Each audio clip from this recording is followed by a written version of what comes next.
Hey guys, I hope you're doing great today. Wanted to give you a short clip from a video from Paul Begley with Mike from around the world that I've mentioned before. He's talking about the asteroids in May 12th, and he's been talking about that for a while. Like I said, I'm only giving you the information about the asteroid. It has nothing to do with whether I agree with anything else they say, or doctrine, or rapture beliefs they have, because they're not talking about that. And I believe that when the asteroids get to the point where it's severe, we would not be here for that, and it wouldn't take much for that to happen.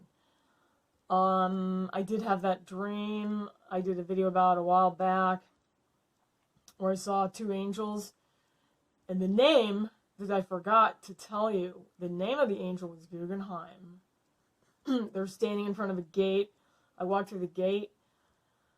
I go past like a narrow sort of pathway with people on both sides, and then in the back was some VIP area, and I met some man. And then a few years later, I was listening to John Moore, and I had looked up the name Guggenheim and found out that he produced the documentary An Inconvenient Truth with Al Gore, and it was all about the global warming.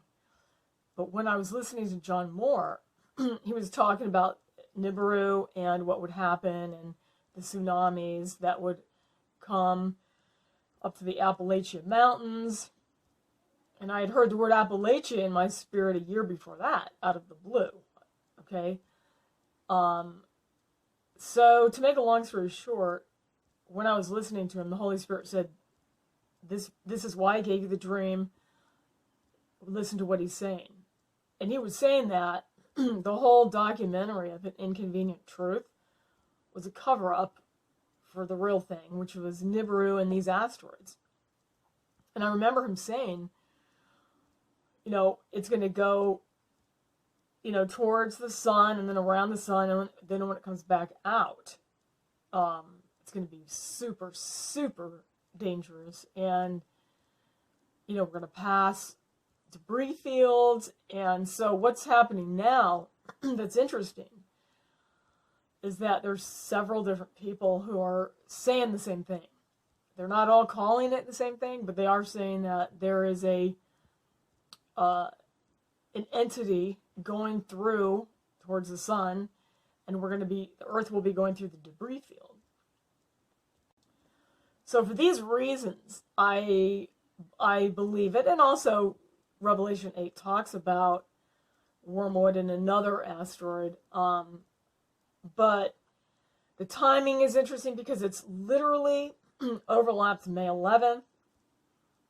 He's talking about May 12th in this clip, and May 11th was the day, 17th day of the second month, when Noah's flood hit on the Torah calendar. And it's also, the other things I mentioned yesterday, we're in the second Passover as well. And it would be actually the third day from when Christ died on the cross. The resurrection would be on the 11th. And also, that's also when Esther's fast was. Okay? So, for these reasons, I'm going to give you a clip, and I believe we're leaving soon. I believe the judgment has begun. We don't know what we're going to see, but it will get progressively worse, whatever happens in the next few days. So anyway, I will leave you with that, and I pray that you're all blessed and doing well in finding your strength and joy in the Lord, He's faithful. He's taken care of His own, because those who believe in Him do not have to suffer the wrath and the great tribulation and the era of the beast system and the mark of the beast and all that you see forming right now. And there's other very important things going on as well.